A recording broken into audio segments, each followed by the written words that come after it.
The winter wind howled against the mullioned windows of Ashford Manor like a creature seeking entry, its mournful cry echoing through corridors that stretched into darkness, and in the Duchess's chamber, a room of cream silk and gilded mirrors that reflected candlelight in trembling pools of gold. Lady Celeste Blackwood sat perfectly still upon the edge of an enormous four-poster bed, in her wedding gown, a cascade of ivory satin and Belgian lace that pooled around her like sea foam, delicate and somehow tragic in its beauty. The fire in the hearth had burned low, casting long shadows that danced across walls, hung with ancestral portraits whose painted eyes seemed to watch her with something between pity and accusation. She had been waiting for 3 hours. Her lady's maid had departed after the second hour, dismissed with a gentle word and a smile that Celeste had forced past the tightening in her throat, for she could not allow the servants to witness her humiliation, though she suspected they already knew, had perhaps always known what manner of man the Duke of Ashford truly was. Her hands lay folded in her lap, pale against the white of her gown, and she studied them as though they belonged to a stranger. These hands that had signed the marriage contract that morning, that had accepted his ring, that had trembled when he'd kissed them with lips as cold as marble, during the ceremony in the chapel, where 200 guests had witnessed her become the Duchess of Ashford. He had been beautiful in his severity, tall and dark-haired, with eyes the colour of winter storms, a face carved in aristocratic lines that revealed nothing, gave nothing, promised nothing. She had expected formality. Arranged marriages among the nobility were contracts of property and bloodlines, not affection, and she had steeled herself for a union built on duty rather than devotion. But she had not expected cruelty. She had not expected abandonment. The note lay beside her on the counterpane, crisp vellum bearing his family crest, and a single line written in slashing black script. "I shall be abroad on business. The estate is yours to manage as you see fit." No explanation, no apology, no indication of when or if he would return. He had left immediately after the wedding breakfast, departing in his carriage while guests still celebrated in the ballroom below, and she had discovered his absence only when she'd been brought to this chamber and told that his Grace had urgent matters requiring his immediate attention. Celeste felt something crack inside her chest, a fissure opening in the careful composure she had maintained throughout her life as the daughter of an earl, raised to be gracious and dignified, and above all things, restrained. She would not cry. She would not give him that power over her,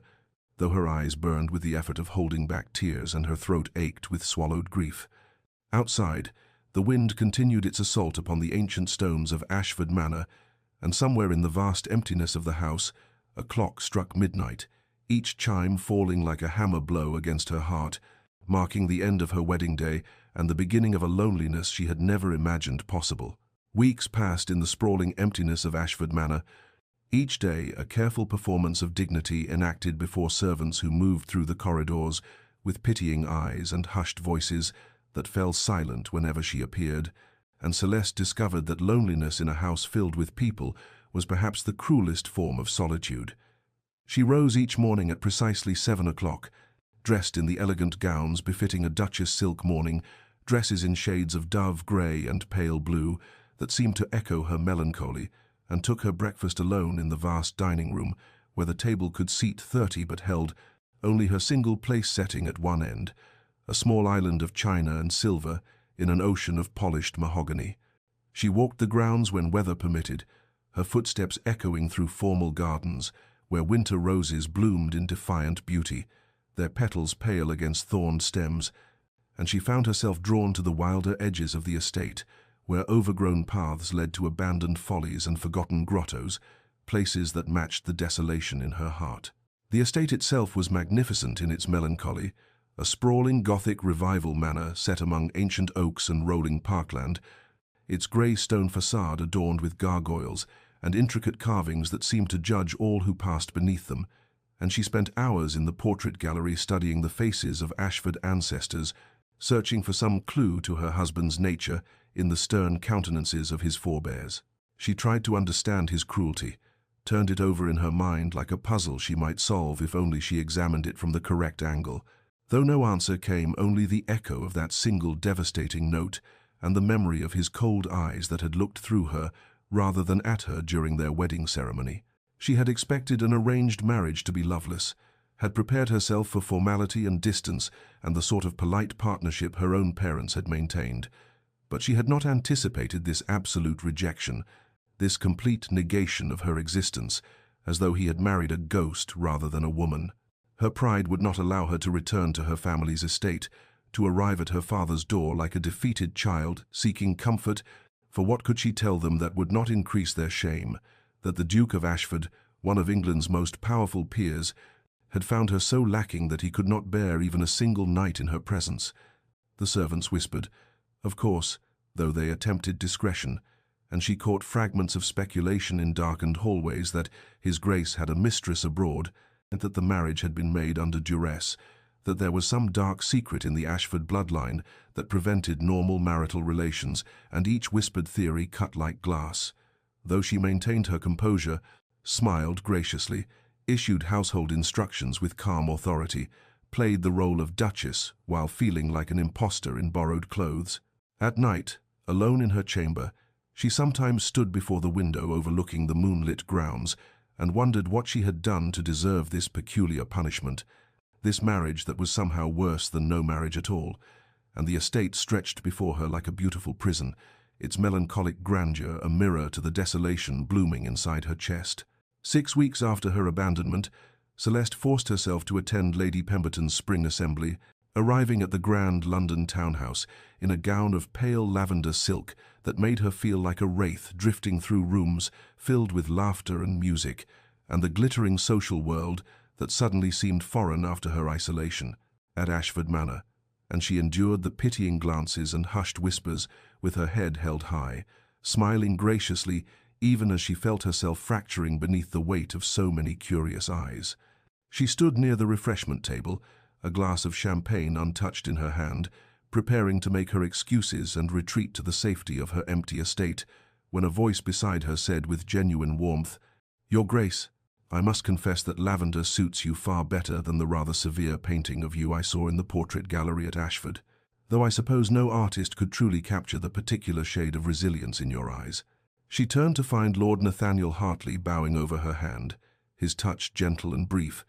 his manner so unlike the cold formality she had come to associate with aristocratic men that she felt something inside her chest shift unexpectedly, like ice beginning to thaw. He was handsome in an approachable way, with warm brown eyes that held actual kindness rather than calculation, auburn hair that fell in slightly disheveled waves, suggesting he cared more for substance than appearance, and a smile that reached his eyes when he looked at her, as though she were a person rather than a title or a piece in society's elaborate chess game. "You knew my husband well enough to visit Ashford's portrait gallery?" she asked carefully, aware that Lord Hartley was known throughout London as the Duke's greatest rival in matters of politics and business, and their families locked in a generations-old competition that everyone whispered about but no one fully understood. "I knew him at Cambridge," Nathaniel replied, his voice carrying an undercurrent of something complicated, neither hatred nor friendship, but something more nuanced. "We were both reading philosophy, though we rarely agreed on anything, and I found his jazz collection of Flemish masters far more agreeable than his company, no offense to your marriage, of course." His honesty surprised a genuine laugh from her, the first she had uttered in weeks, and the sound felt strange in her throat, rusty from disuse. "None taken, my lord, as my husband has made it abundantly clear that my company holds little appeal for him." The words escaped before she could stop them, a flash of bitter truth that she immediately regretted,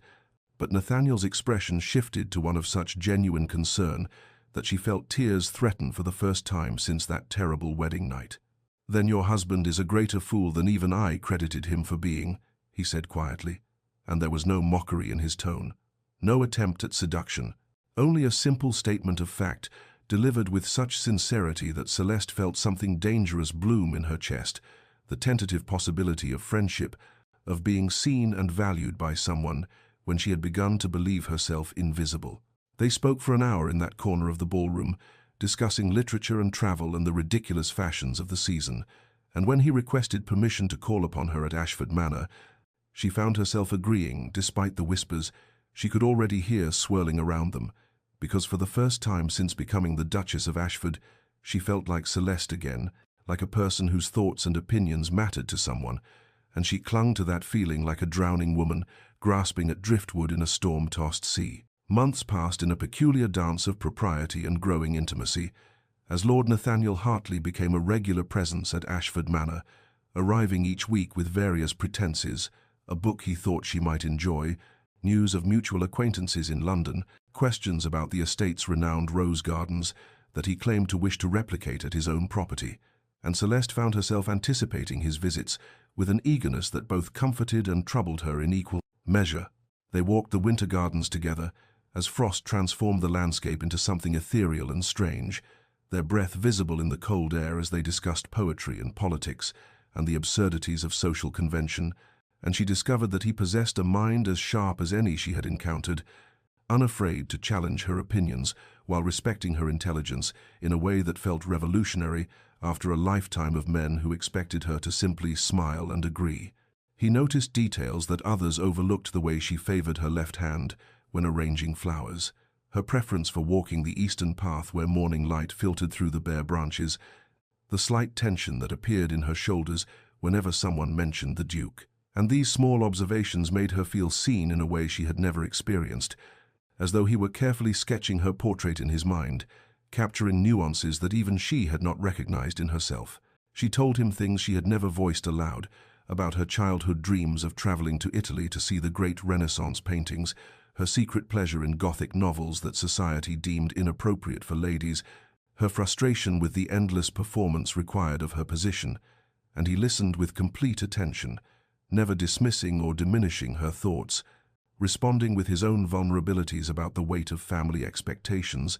and the loneliness of holding unpopular political views in a world that valued conformity above conscience. Their conversations revealed depths in both their characters, her resilience beneath the veneer of wounded pride, his idealism tempered by genuine compassion rather than naive optimism,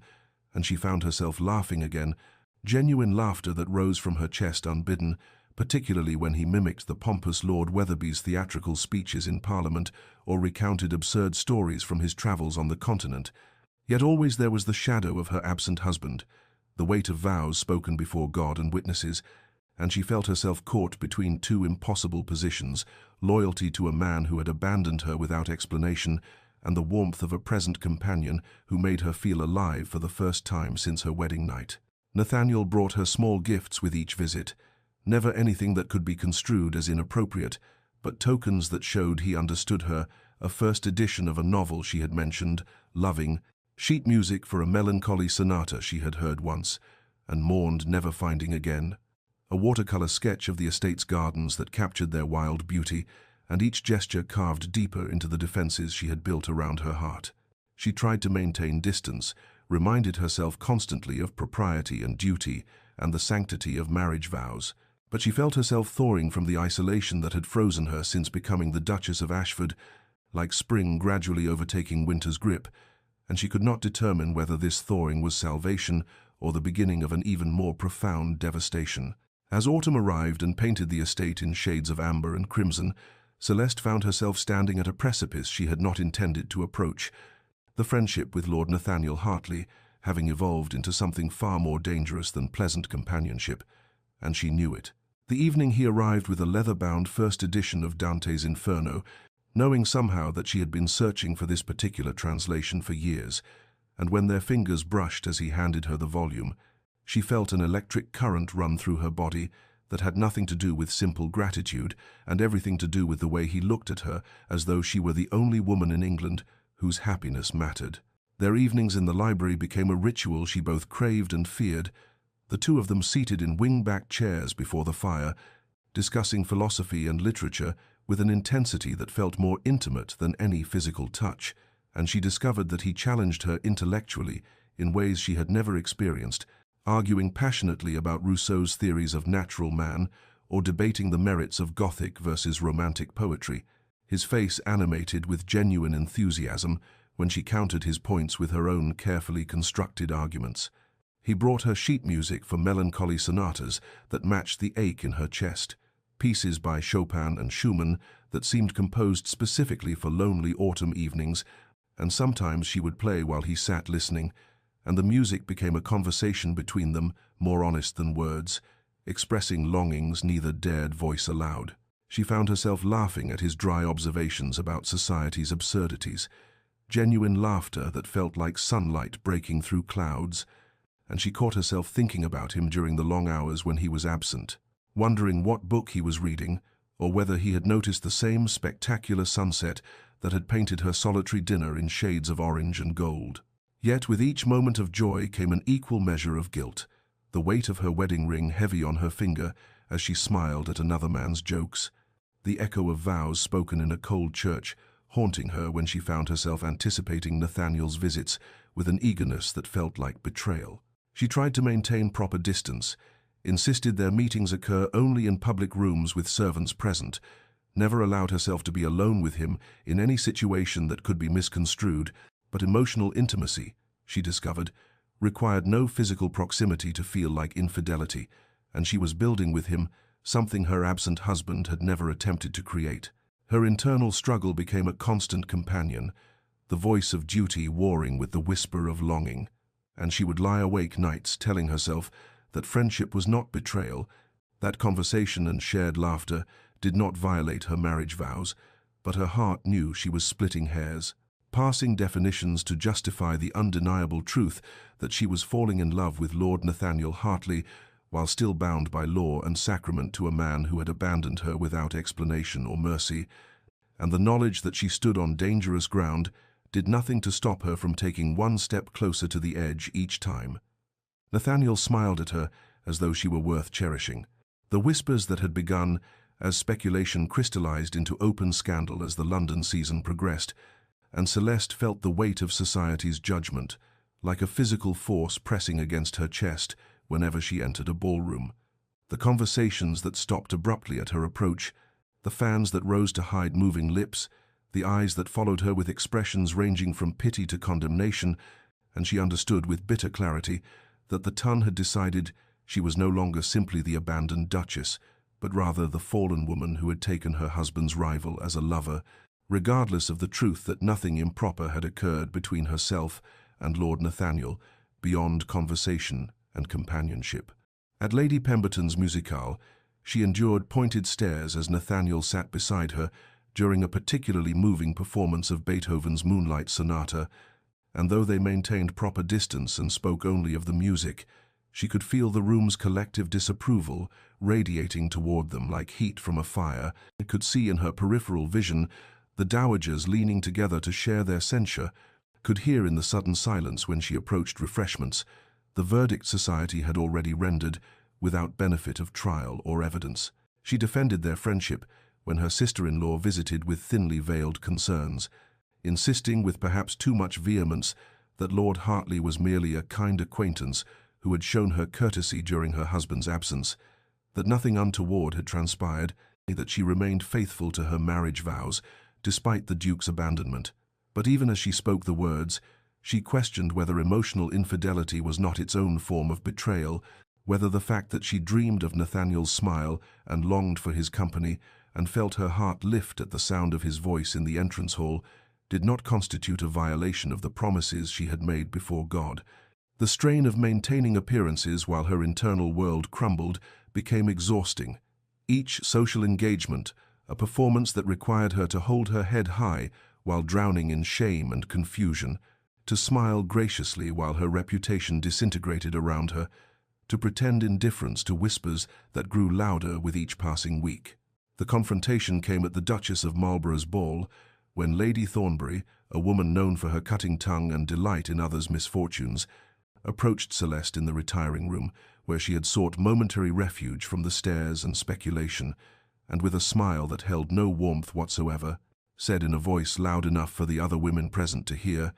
"How remarkable that you managed to appear in public at all, Your Grace, given the circumstances of your domestic situation, or should I say, your situation with Lord Hartley, since your husband seems to have quite disappeared from the narrative." The words struck like a slap, and Celeste felt her face flush with humiliation and rage, felt every eye in the room upon her, waiting to see whether she would crumble or fight, and she drew herself to her full height, channeling every ounce of aristocratic dignity her breeding had instilled, and replied with ice in her voice. "I was unaware that friendship between members of society had become scandalous, Lady Thornbury, though I suppose those with impoverished inner lives must create drama where none exists to fill their empty hours." And though the response earned her a ripple of shocked gasps and Lady Thornbury's mottled fury, Celeste left the room knowing that she had won the battle but was losing the war, that society had already condemned her regardless of her innocence, and that the friendship with Nathaniel that had been her salvation was becoming the instrument of her complete social destruction. The evening arrived wrapped in November fog, thick and oppressive as it pressed against the library windows, and Celeste sat before the fire watching shadows dance across the Persian carpet while waiting for Nathaniel's arrival, knowing with a certainty that felt like doom that something must change, that they had reached a precipice from which there could be no retreat without consequence. And when he entered the room, his face held an expression she had never seen before, something desperate and determined that made her heart contract with equal parts hope and dread. They attempted their usual ritual of polite conversation about the books he had brought, a volume of Keats and another of Shelley, but the words felt hollow against the weight of unspoken truth hanging between them, and finally he set down his teacup with trembling hands and said, "Celeste, I cannot continue this pretense," and she felt the room tilt as though the earth itself had shifted beneath her feet, knowing that once certain words were spoken they could never be unheard, that they stood at the threshold of irrevocable change. He moved to kneel before her chair, propriety abandoned, his eyes searching hers with an intensity that made breathing difficult, and he began to speak in a voice raw with emotion, telling her that he had tried to remain merely her friend, had fought against his feelings with every rational argument he possessed, but that he could no longer deny that he had fallen desperately, completely in love with her, that every moment spent in her company was both ecstasy and agony, that watching her suffer her husband's neglect while being unable to offer more than companionship was slowly destroying him, and the words poured from him like a dam breaking, releasing months of carefully restrained passion. Celeste felt tears streaming down her face as she listened, her own heart cracking open to release the truth she had been denying even to herself, and she heard herself confessing in a broken whisper how the Duke had abandoned her on their wedding night without explanation or mercy, how she had waited in her bridal chamber for hours like a fool, how the note he left had contained nothing but cold instruction to remain at the estate until his return, how the humiliation and loneliness had nearly destroyed her until Nathaniel's kindness had given her reason to feel human again.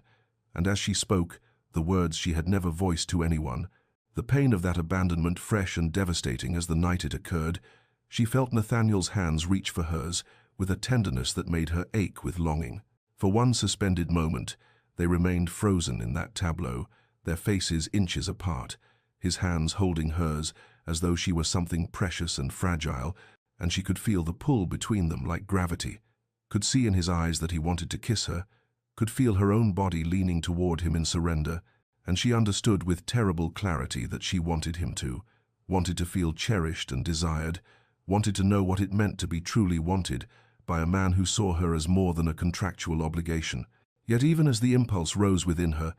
another voice spoke with equal force, the voice of honor and vows and the woman she had been raised to be, and she pulled back with a sob that was half despair and half relief, saying, "We cannot, Nathaniel, no matter how much we might wish it, no matter how cruel my husband has been,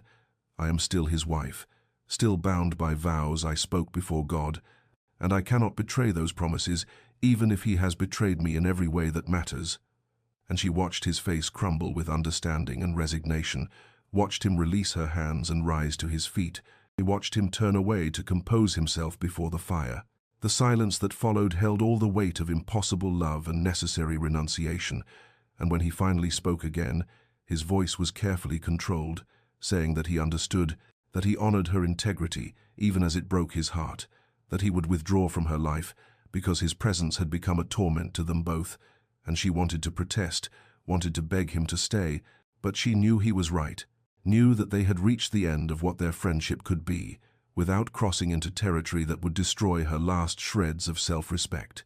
And so she nodded through her tears and let him go, watching him walk out of the library and out of her life, leaving her alone once more with nothing but the fire's dying light, and the devastating knowledge that she had just sent away the only person who had made her feel alive in nearly a year of exile in her own marriage. 3 days after Nathaniel's departure, Celeste stood in the morning room, arranging hothouse roses with hands that still trembled when she thought of what she had lost,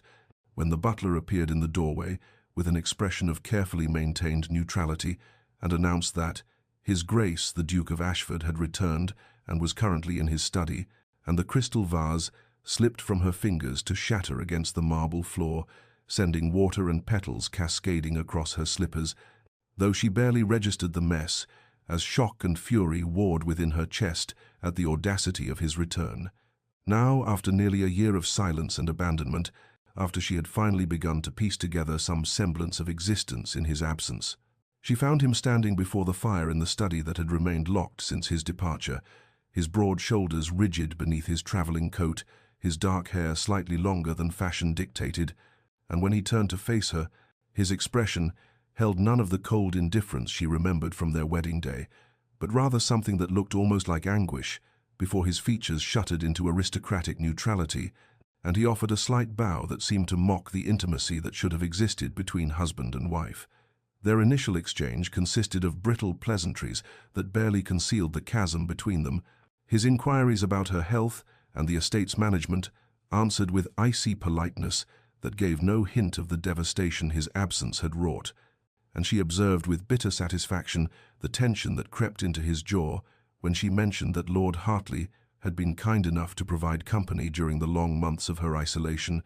watched something dark and dangerous flash in his eyes at the casual mention of his rival's name. The dinner that evening proved excruciating beyond measure, for the Duke had insisted that Lord Hartley be invited, as he had apparently called earlier that day, unaware of the Duke's return, and Celeste found herself seated between the two men in the cavernous dining room, where every clink of silver against china seemed to echo like thunder, where the Duke's cold gaze moved between her and Nathaniel with an assessment that felt like accusation, where Nathaniel's careful courtesy toward her seemed suddenly weighted with meaning under her husband's scrutiny.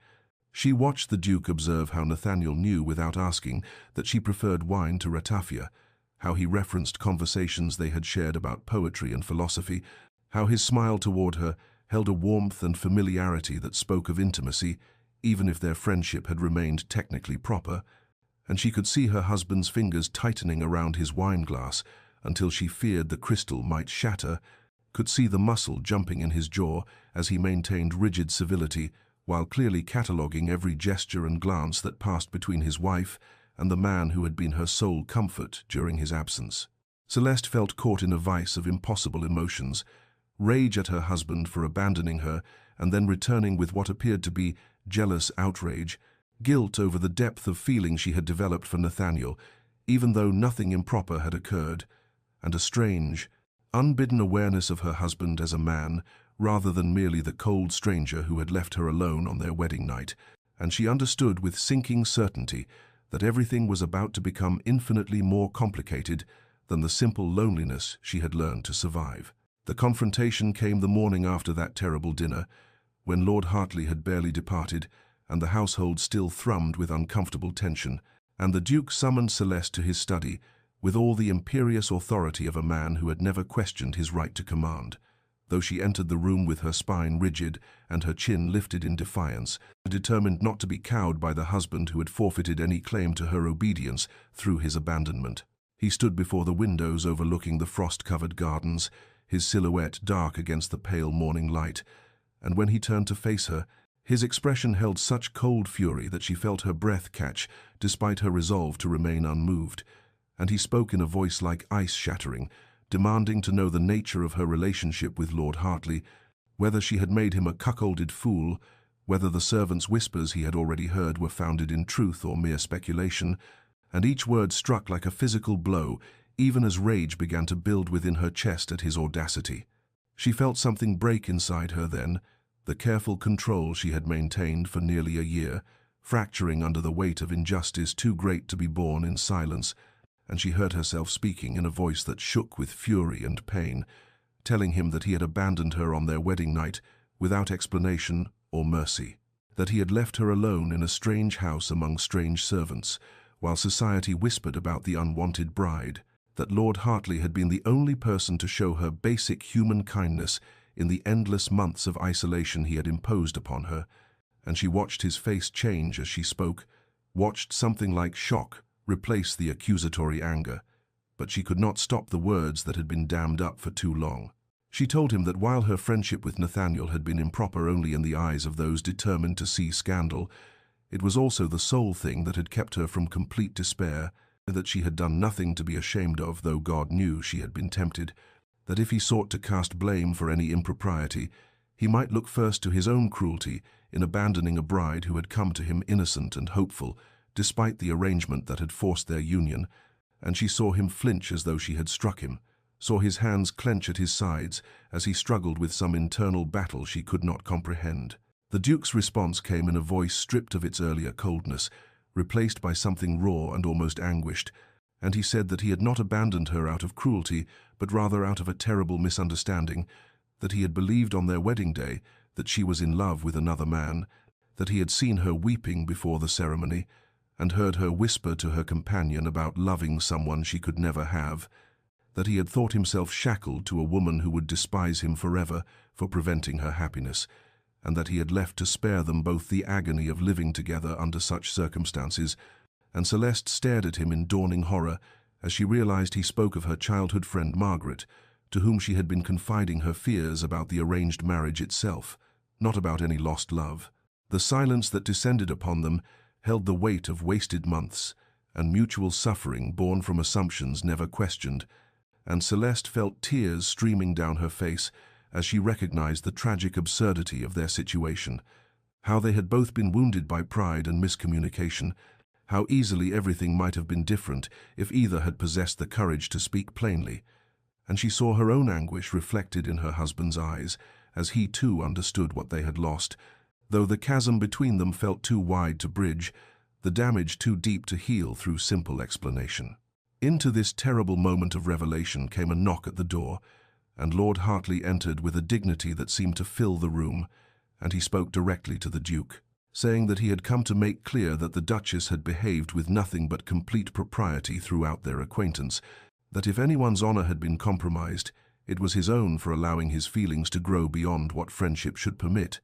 that he was removing himself from their lives permanently so that they might have opportunity to build the marriage they should have had from the beginning. And with a final bow to Celeste that held both farewell and blessing, he departed, leaving husband and wife alone with the wreckage of their misunderstandings and no clear path toward reconciliation. The days following Nathaniel's departure passed in a haze of careful politeness between Celeste and her husband, each circling the other like wounded animals, uncertain whether to flee or attack, and she found herself retreating to the library, where she had spent so many companionable hours with Nathaniel, seeking solace among the leather-bound volumes that had witnessed her brief happiness, when she discovered tucked between the pages of a poetry collection a sealed letter addressed to her in an unfamiliar hand, and upon opening it she found a brief note from the Duke's confidant, Mr. Pemberton, asking her to meet him in the estate's winter garden that afternoon regarding matters of utmost importance concerning her husband's conduct. She went with trepidation, tightening her chest, uncertain what new revelation could possibly make their situation more complicated, and found the elderly gentleman waiting beneath the bare branches of an oak tree, his weathered face creased with concern and something that looked almost like relief at her appearance, and he began without preamble to speak of things he said he had been sworn to secrecy about, but could no longer keep silent, for he had watched two good people destroy themselves through tragic misunderstanding, and what he revealed made Celeste's heart constrict with a pain more acute than anything she had yet experienced. Mr. Pemberton explained that the Duke had not merely believed Celeste loved another, but had himself been desperately, hopelessly in love with her from the moment their betrothal was announced, that he had studied her portrait for hours in the weeks before their wedding, had interrogated mutual acquaintances about her interests and character, and had arranged the estate's renovations specifically to accommodate preferences he had learned were hers, and that on their wedding day, when he had seen her tears and heard her whispered words about impossible love, something in him had shattered completely, for he had convinced himself that forcing her into intimacy with a man she could never love would be the deepest cruelty he could inflict. The confidant produced a bundle of letters the Duke had written but never sent during his year abroad. Letters filled with longing and self-recrimination, with detailed descriptions of places he wished he could show her. With admissions of love so raw and vulnerable that Celeste felt tears streaming down her face as she read them, and she understood with devastating clarity that her husband had been suffering as much as she had, that his departure had been an act of what he believed was selfless sacrifice rather than cold abandonment, that he had spent every day of their separation in his own private agony, believing he had trapped her in a marriage to a man she despised. Mr. Pemberton explained that the Duke had returned only because he could no longer bear the separation, despite believing she would never welcome his presence, that he had learned of Lord Hartley's attentions and had been consumed with jealous anguish, even while telling himself that he should be glad she had found happiness however she could find it, and that the confrontation in the study had been born from wounded pride and desperate love, rather than from any genuine belief in her impropriety, for he knew her character too well to truly doubt her honor. Celeste sat in the winter garden long after Mr. Pemberton departed, holding those unsent letters against her heart, understanding finally the full scope of the tragedy they had enacted, how two people who might have found happiness together had instead inflicted mutual torture through assumptions and pride, and the inability to speak simple truths, and she felt the weight of wasted months pressing upon her, even as something new stirred in her chest, something that felt almost like hope, for if her husband had loved her all along, if his cruelty had been misguided protection rather than indifference, then perhaps the foundation for a true marriage existed after all. Perhaps the months with Nathaniel had not been the only possibility for happiness, and she rose from the bench, with resolution crystallizing in her mind, uncertain what the future held, but determined finally to fight for the marriage that should have been theirs from the beginning. The note arrived at Celeste's chamber the following morning, delivered by a footman who would not meet her eyes, and Lord Nathaniel Hartley's elegant script requested a private audience in the east drawing-room before his final departure from the county, and she stood holding the cream-colored paper with trembling fingers, knowing that this meeting would demand a choice she was not certain she was prepared to make, for the revelations about her husband's hidden love had shaken the foundations of everything she believed about her situation, even as the months of genuine companionship with Nathaniel had created bonds not easily severed by simple understanding of past mistakes. She dressed with unusual care, though she could not have said whether she sought to honor Nathaniel's regard or to armor herself against the vulnerability of this farewell, and when she entered the drawing-room where pale winter sunlight filtered through tall windows, she found him standing before the fireplace, much as her husband had stood in his study during their confrontation,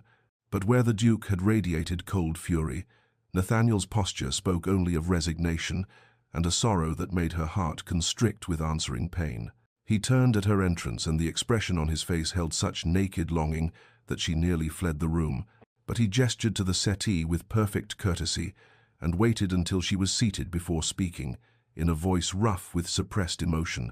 telling her that he had come to say what honor had prevented him from saying before, that he loved her with a devotion that had taken him entirely by surprise, that in another life, another circumstance, he would have courted her properly and hoped to win her heart through patience and genuine regard, and that even now, despite everything, he could not let her go without offering her an escape from a marriage that had brought her such suffering, for he had the means to take her away, to provide her with safety and comfort, far from the society that had whispered about her abandonment. Celeste listened with tears streaming silently down her face, understanding that Nathaniel offered her everything she had believed she wanted during those long months of isolation, the warmth and companionship and gentle affection that her husband had denied her. And yet even as he spoke, she found herself thinking of those unsent letters, of her husband's year of self-imposed exile, believing he was freeing her to find happiness, of the love that had existed all along beneath the surface of cruel misunderstanding, and she recognized with startling clarity that while Nathaniel had saved her from despair, he had done so by being present when her husband was not, by filling a void rather than by being irreplaceable himself. She spoke carefully, choosing words that would honor his genuine feeling while being truthful about her own heart, telling him that she would be forever grateful for his kindness when she had no one else, that his friendship had been a precious gift in her darkest time, but that she had never truly known her husband, had never been given the opportunity to discover what they might become together, and that the revelations of the past days had shown her that her marriage deserved at least the chance to become what it should have been from the beginning, even if that chance led ultimately to more heartbreak. She saw the pain in Nathaniel's eyes even as he nodded with understanding, and he crossed the room to take her hand in his, pressing a final kiss to her fingers with a tenderness that made her weep openly, and he told her that he hoped the Duke would prove worthy of the choice she was making, that she deserved every happiness, and that he would carry the memory of their friendship as a treasure, even as he released any claim to more. And then he was gone, leaving her alone in the drawing room with her decision made, and her future uncertain but entirely in her own hands. The first dinner they shared after Nathaniel's departure stretched across an eternity of awkward silences, punctuated by the clink of silver against china, and Celeste sat at one end of the mahogany table that could seat 30, while her husband occupied the other end. The vast expanse between them, a physical manifestation of the chasm in their understanding, and she watched him covertly as he struggled to find words that seemed to stick in his throat, his jaw working with tension, as he began some observation about the weather, only to trail off into silence when she offered nothing but a brief acknowledgement. And she recognized her own culpability in the stilted exchange, even as her wounded pride and lingering hurt made warmth impossible. For knowing that he had loved her from afar did not erase the months of abandonment, did not unmake the humiliation of being left alone on her wedding night, did not heal the damage wrought by his inability to speak simple truths. He attempted conversation again the following evening, asking about her preferences for the spring gardens, and this time she forced herself to answer with more than monosyllables, describing the roses her mother had grown at Blackwood Manor, and she saw something flicker in his eyes that might have been hope or pain or both, and he replied that he had already instructed the gardeners to plant that very variety, that he had learned of her fondness for them before their wedding, and the revelation that he had been paying such attention even then, while maintaining his cold exterior, made her throat tighten with complicated emotion. The household seemed to hold its collective breath during those early weeks, servants moving through their duties with unusual quiet, as though afraid any sound might shatter the fragile attempts at civility, and Mrs. Hensworth, the housekeeper, wore an expression of cautious optimism whenever she encountered Celeste, clearly hoping that the Duke's return might herald some improvement in her mistress's circumstances, though she was too well trained to voice such hopes aloud. And Celeste found herself wondering what the staff made of this strange marriage, whether they pitied her or judged her, or simply accepted the incomprehensible ways of the nobility. She observed her husband during these stilted meals and brief encounters in the drawing room, noting the way his fingers would drum against his thigh when he seemed to be gathering courage to speak, the tension in his shoulders when she answered him with coolness, the flash of something raw in his eyes when she mentioned some book or piece of music, and he realized how little he actually knew of her despite his year of longing from afar. And she understood that he was as lost in this situation as she was, as uncertain how to bridge the gap between them, and the parallel nature of their struggle should have made connection easier, but somehow only emphasized the tragedy of their mutual inability to reach across the distance. Her own thoughts circled endlessly during the long nights when sleep eluded her, replaying those unsent letters against the memory of his abandonment, weighing the love he claimed to have felt against the pain he had inflicted, trying to reconcile the man who had studied her portrait for hours with the man who had left her weeping in her wedding gown, and she recognized that forgiveness would not come easily or quickly, that trust once shattered required painstaking reconstruction, but she also understood that if she did not make some effort toward him, they would remain frozen in this terrible politeness until one or both of them broke under the strain of proximity without connection. The storm arrived without warning on a late February afternoon, when the sky darkened to pewter and wind howled through the chimneys of Ashford Estate,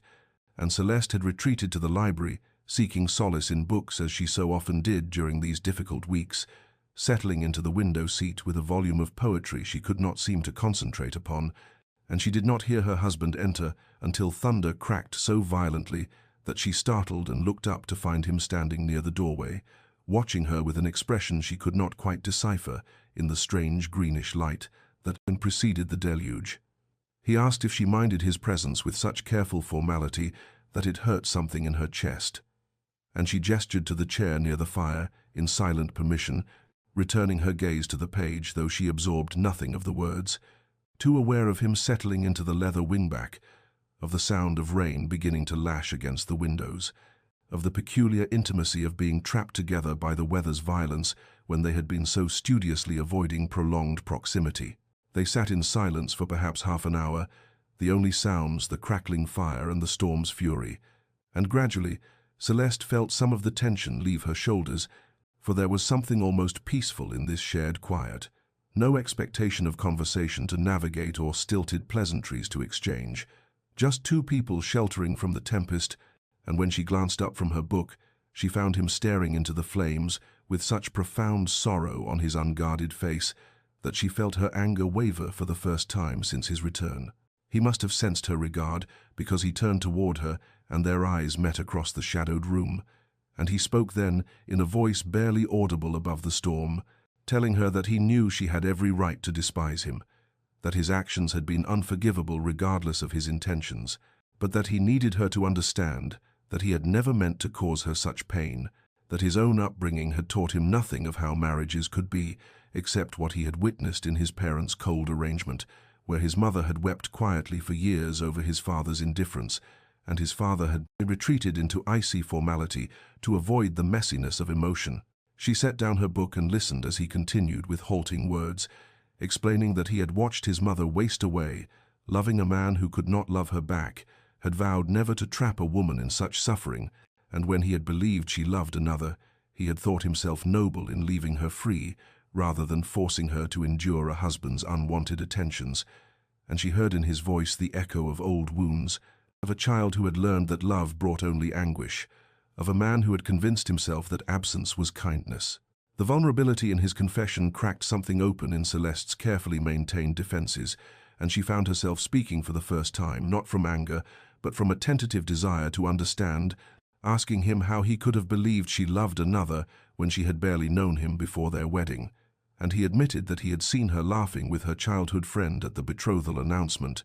had witnessed an easy affection between them that he had never known how to inspire, and had convinced himself in his fear and inadequacy that she had been forced to accept his suit, and she recognized in that moment that they had both been prisoners of assumptions, both too proud or too frightened to speak simple truths that might have saved them months of suffering.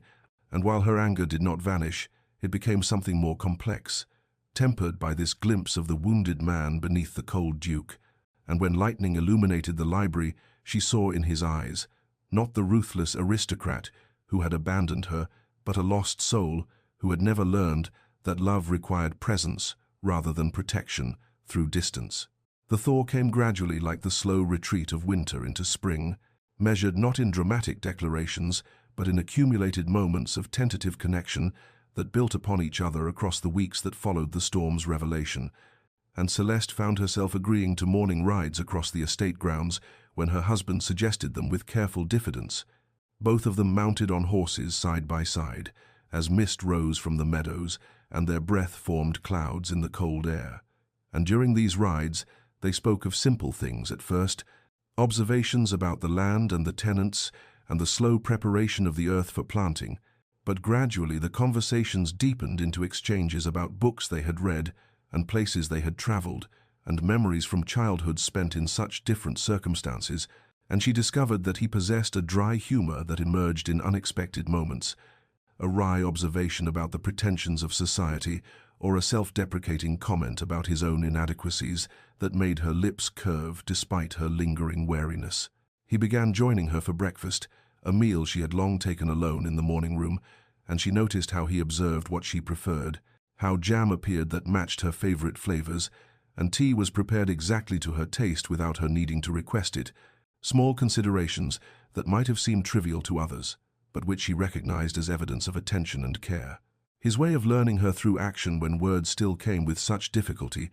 and she found herself softening incrementally with each thoughtful gesture, each sign that he was trying to know her not as the portrait he had studied or the idea he had constructed, but as the actual woman who sat across from him. Their evening meals lost some of their terrible tension as March arrived with its uncertain weather, alternating between winter's last gasps and spring's tentative promises, and Celeste began to share observations about her day without prompting, mentioning a letter from her sister or a concern about one of the housemaids whose mother had taken ill, and she watched him listen with an intensity that suggested he was memorizing every detail, and when the maid's mother required a physician, he had already arranged for the estate doctor to attend her before Celeste could make the request herself, and the gesture touched something tender in her that her anger had not quite managed to calcify beyond all feeling. She observed him too during these weeks, watching when he did not know himself, watched as he dealt with the estate tenants who came to him with concerns, and she saw a patience and genuine care in his interactions that contradicted everything she had believed about his character, and saw him listen to a farmer's troubles about a sick cow with the same attention he might give to matters of far greater financial import, saw him adjust a rent when a family had suffered misfortune,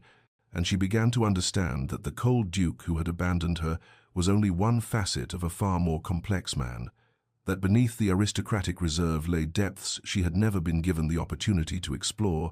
and the recognition filled her with a strange mixture of grief for what they had lost and cautious hope for what they might yet build. His attempts at closeness remained careful, almost fearful, as though he expected her to retreat at any moment back into the icy politeness that had characterized their first weeks together,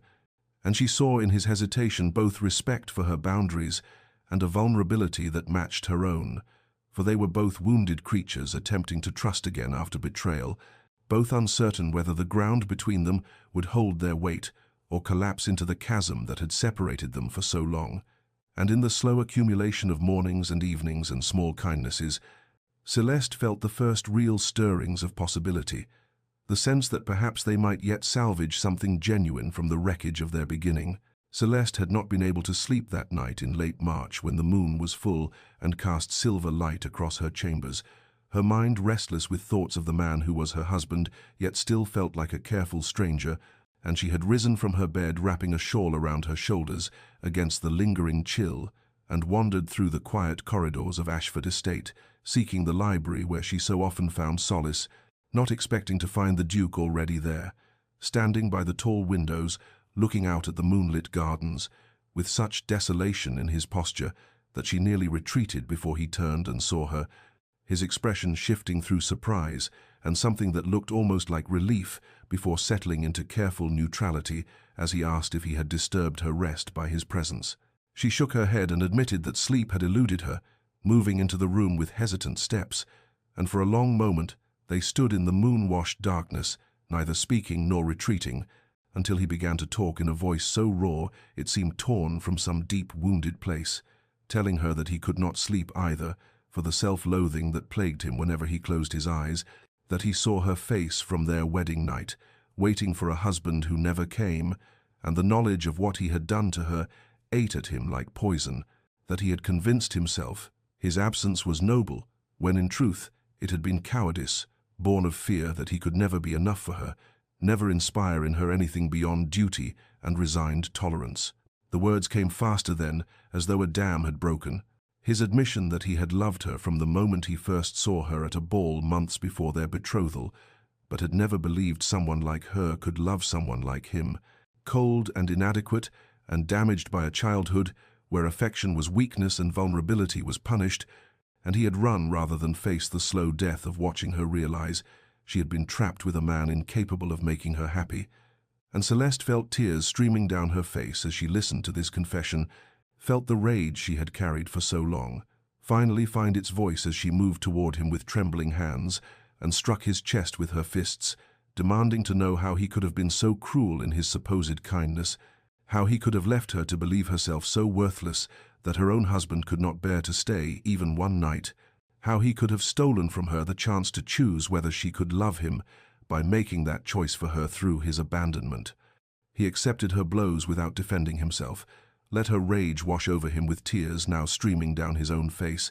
and when her fury finally exhausted itself into broken sobs, he opened his arms in tentative offering, and she collapsed against him, weeping for all the wasted months, and the pain they had both endured, and the fragile hope that perhaps they might yet find their way to each other. And he held her with a gentleness that belied his reputation for ruthlessness, one hand cradling her head against his chest while he whispered broken apologies into her hair, and gradually her tears subsided into shuddering breaths as she became aware of his heartbeat beneath her ear, racing as wildly as her own. And when she lifted her face to look at him, she saw in his eyes such naked longing and fear and desperate hope that something shifted irrevocably in her chest. They stood like that for a long time in the moonlight, and slowly, carefully, as though handling something infinitely precious and fragile, he reached for her hand, and she let him take it, their fingers intertwining in a touch that felt more intimate than any embrace. And she understood in that moment that this was their true beginning, that everything before had been merely prologue to this instant, when two wounded souls chose to trust enough to try. And though the damage could not be undone and forgiveness would not come easily or quickly, they had taken the first real step toward building something genuine from the ruins of their false start. And in the acknowledgement of their mutual brokenness lay the foundation for possible healing. The months that followed that moonlit encounter transformed into what Celeste could only describe as a courtship within marriage, an intentional discovery of each other that should perhaps have preceded their vows, but which now felt all the more precious for being chosen rather than assumed. And as April blossomed into May with its explosion of flowers across the estate gardens, they began to build something genuine from the foundation of their shared vulnerability, finding in each other depths and compatibilities that might have remained forever hidden had they not been forced through such darkness to reach this light. She discovered that he loved music as she did, and that he would sit in the music room while she played pianoforte with an expression of such transported peace that it moved something tender in her chest. And one evening, he surprised her by joining her at the instrument and playing a duet with unexpected skill, their hands dancing across the keys in harmony, while their eyes met and held, and in that moment of shared creation, she felt more intimately connected to him than she had thought possible. They began staying up late into the nights, talking in the library, where so much of their healing had occurred, discussing everything from philosophy to poetry to their differing perspectives on estate management, and she found that his mind was sharp and thoughtful in ways she had never been given opportunity to appreciate, that he listened to her opinions with genuine interest and sometimes altered his own views based on her reasoning, treating her as an intellectual equal rather than merely an ornamental wife. And the respect implicit in these exchanges fed something in her soul that had been starving. His dry humor emerged more frequently as he grew comfortable enough to lower his guard, wry observations about the absurdities of aristocratic society, or self-deprecating comments about his own failings that made her laugh with genuine delight. And she found herself seeking opportunities to provoke that subtle smile that transformed his normally austere features into something approaching boyish, and he in turn seemed to treasure each instance of her laughter as though it were a gift he had not dared hope to receive. They discovered a shared love of early mornings when mist still clung to the gardens and the world felt hushed and holy, and they began taking walks together through the dew-laden grounds, speaking of small things and large, comfortable sometimes in silence and other times talking with the ease of old friends. And during these walks, he would occasionally take her hand to help her over rough ground and then forget to release it, and she would let her fingers remain intertwined with his feeling,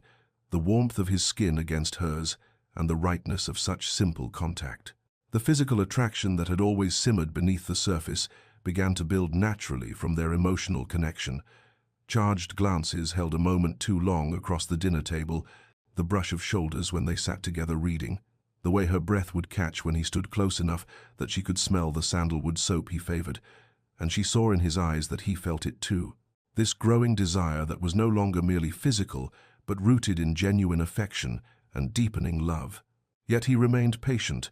never pushing beyond what she seemed ready to give,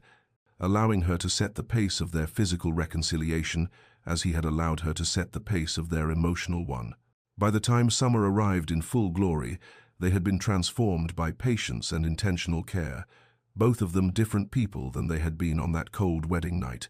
And Celeste understood that sometimes the greatest loves are not the ones that begin perfectly, but rather the ones that are built deliberately from broken pieces. And in the building they had found not just reconciliation, but genuine partnership, not just forgiveness, but the foundation for lasting devotion. The grand ballroom of Viscount Pemberton's London estate blazed with 1,000 candles on that warm July evening when Celeste and the Duke made their first public appearance as a truly united couple, she radiant in emerald silk that brought out the depths of her eyes, and he resplendent in formal evening attire, but more transformed by the softness in his expression when he looked at his wife, and they had been circulating through the gathered aristocracy, accepting congratulations and enduring barely veiled curiosity about their reconciliation, when Celeste felt the Duke's hand tighten almost imperceptibly on her arm, and she followed his gaze to see Lord Nathaniel Hartley entering the ballroom, looking much the same as she remembered, though perhaps with new lines around his eyes that spoke of his own journey through the intervening months. She felt her husband's tension radiating through the subtle contact between them, that instinctive jealousy of a man confronting the one who had offered comfort to his wife during her abandonment, and she turned to meet his eyes, seeing there both trust and vulnerability, as he struggled with emotions he was still learning to navigate, and she placed her gloved hand over his with gentle pressure and said quietly that Nathaniel had been a friend when she desperately needed one, but that her heart belonged entirely and irrevocably to her husband, and she watched as her words settled over him like balm, his shoulders relaxing slightly, though wariness remained in the set of his jaw. Lord Hartley approached them with the careful dignity of a man navigating difficult social terrain, bowing formally to them both and offering courteous congratulations on their evident happiness, and the Duke responded with stiff civility, while Celeste offered genuine warmth, tempered with appropriate distance, and after the requisite pleasantries Lord Hartley asked if he might have a brief word with the Duchess, and though every instinct clearly screamed against it, the Duke looked to Celeste for guidance, and she nodded reassurance, and with visible effort he excused himself to speak with a nearby acquaintance, while remaining close enough to observe. Nathaniel led her to a quieter corner of the ballroom near the terrace doors, where the music was less overwhelming, and for a moment they stood in silence, weighted with all that had passed between them, until he said with quiet sincerity that he was glad to see her so happy, and that the light had returned to her eyes in a way he had never seen during their friendship, and he knew it was because she had found with her husband what he had once hoped to offer her, and Celeste felt tears prick her eyes at his generosity as she thanked him for his kindness during the darkest period of her life, for seeing her worth when she had felt worthless, and for offering friendship without expectation of return. But she needed him to know that she had chosen her marriage, not from duty or lack of options, but because in fighting for it, she had discovered a love deeper and truer than she had imagined possible. He smiled then with genuine warmth unmarred by bitterness, and told her that he had known from the moment of their last conversation months ago that she would choose the Duke, that he had seen in her determination to understand her husband the seeds of what would become devotion, and while his own heart had needed time to heal, he found now that he could celebrate her happiness without reservation, that knowing she was loved as she deserved to be loved brought him a measure of peace, and he had recently met someone himself who showed promise of becoming important to him,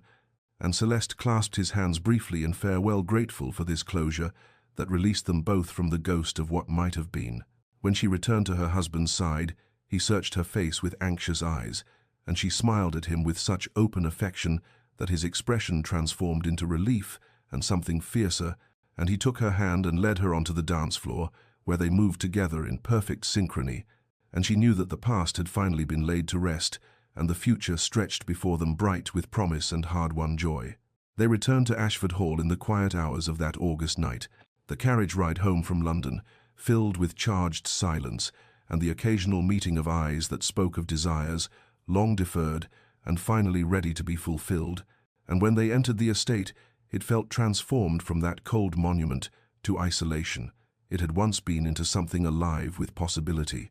and the Duke dismissed the servants with unusual curtness, leaving him and Celeste alone in the entrance hall, where candlelight cast dancing shadows across walls that had witnessed so much sorrow and were now poised to witness healing. He turned to her with an expression that mingled vulnerability and want, asking with halting words if she would come to his chambers not from duty but from choice, and she answered by taking his hand and leading him up the grand staircase toward the east wing, where his apartments overlooked the gardens they had walked through so many mornings, discovering each other anew, and when they entered his rooms, she saw that he had prepared them carefully, fresh flowers on every surface and candles lit to create an atmosphere of tenderness rather than mere seduction, and her heart swelled at this evidence of his consideration and care. They stood facing each other in the flickering light, and she could see the tremor in his hands as he reached to cup her face, asking permission with his eyes before every touch, as though she were something precious and fragile that might shatter if handled carelessly. And she leaned into his palm, feeling the warmth of his skin against her cheek, and whispered that she trusted him completely, that she wanted this union not from obligation, but from genuine desire and love, hard-won through their journey, from darkness, and at her words, something in him seemed to break free, and he kissed her with a tenderness that made tears spring to her eyes, because it was so different from what she might have expected, that first terrible night, so full of reverence and restrained passion, that spoke of his determination to treasure rather than simply take. She responded with equal fervor, her hands finding the planes of his chest and feeling his heart racing beneath her palms, and they undressed each other slowly with trembling fingers and whispered endearments, discovering the landscape of skin and vulnerability with the wonder of true intimacy rather than mere physical congress. And when he laid her on his bed, he paused to look at her with such naked adoration that she felt wholly seen and wholly accepted for the first time in her life. And she drew him down to her, whispering his given name which she had so rarely used,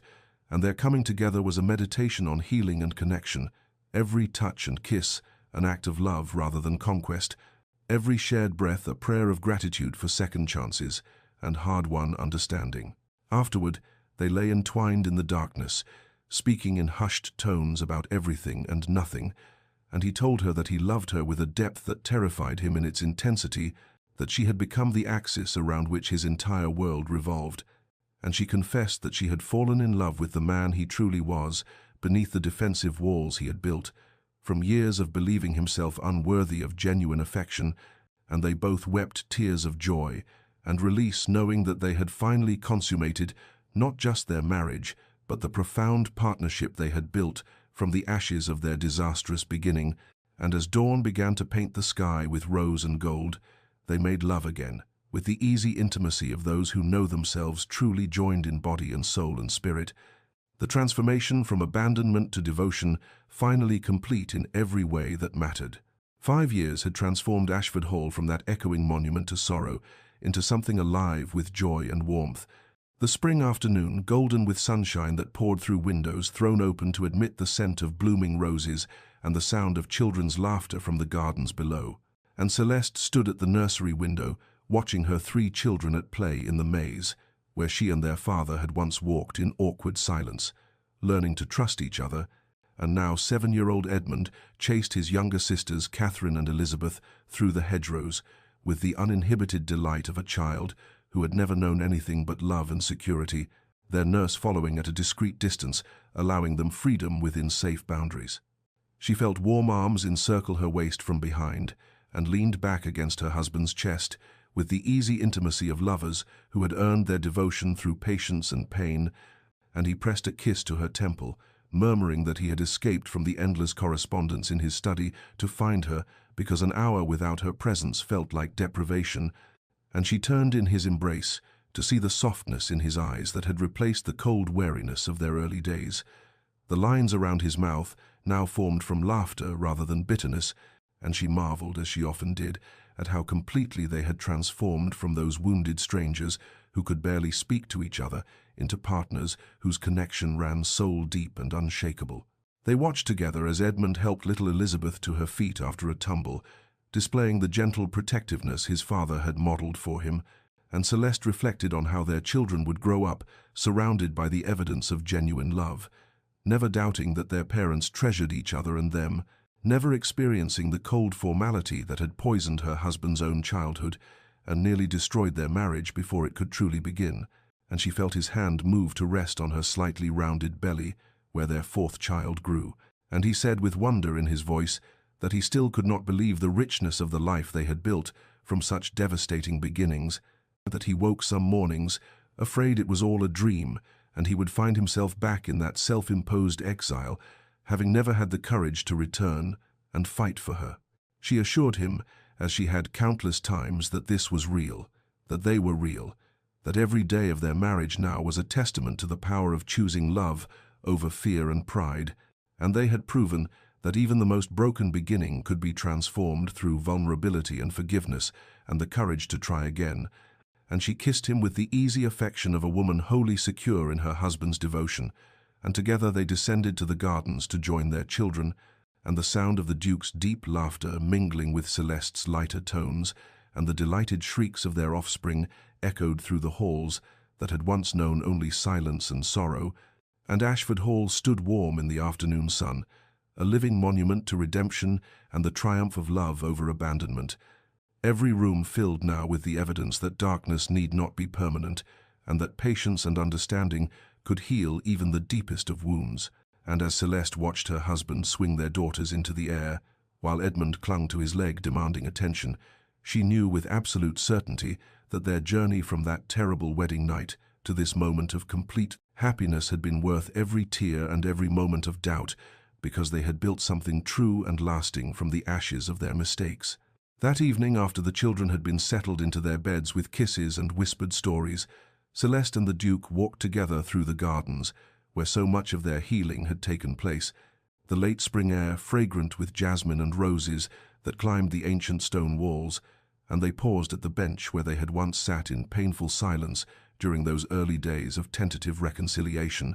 and now they sat again, but their bodies curved naturally together in the easy intimacy of lovers, who had earned every moment of their happiness through patience and courage. And he took her hand in his and pressed a kiss to her knuckles, saying that he still marveled at how completely their story had transformed from that terrible beginning into this profound joy, and she leaned her head against his shoulder, reflecting that their journey had taught her that beginnings, no matter how devastating, need not determine endings. If people chose vulnerability over pride and forgiveness over bitterness, and they sat in comfortable silence, watching the stars emerge in the darkening sky, knowing that they had built something true and lasting from the wreckage of their mistakes. Dear listener, perhaps you have known the pain of abandonment or the devastation of dreams shattered before they could properly form. Perhaps you have stood in the ruins of what should have been beautiful and wondered if healing was even possible. And this story of the Duke and Duchess of Ashford stands as testament that darkness is not permanent, and that patience, coupled with the courage to be vulnerable, can transform even the deepest wounds into unexpected wholeness, for they proved that love is not found in perfect beginnings, but rather in the choice to keep trying when every instinct screams to protect oneself and retreat, and their transformation from wounded strangers who could barely speak to devoted partners, whose connection ran soul-deep, teaches us that we must not judge a relationship by its starting point, but rather by what two people choose to build when given the chance. And sometimes the greatest love stories are not those that begin with passion and ease, but those that are forged in the fires of misunderstanding and pain, and emerge stronger for having survived the testing. May you find the courage to be vulnerable, even when fear whispers that walls are safer than openness. May you discover that patience is not passive acceptance, but rather active choice to believe in possibility, even when evidence suggests otherwise. May you learn as Celeste and her Duke learned that genuine intimacy requires the terrifying courage to be truly seen with all your flaws and wounds and fears laid bare, and may you know that no beginning is so dark that it cannot be transformed by two hearts willing to choose love over pride and understanding over judgment.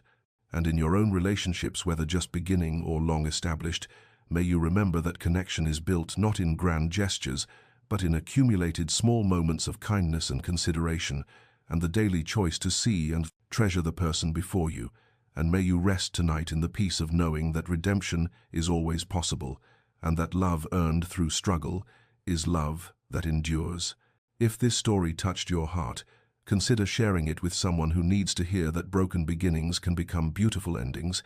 and may you sleep well, knowing that tomorrow offers another chance to choose vulnerability and courage and love.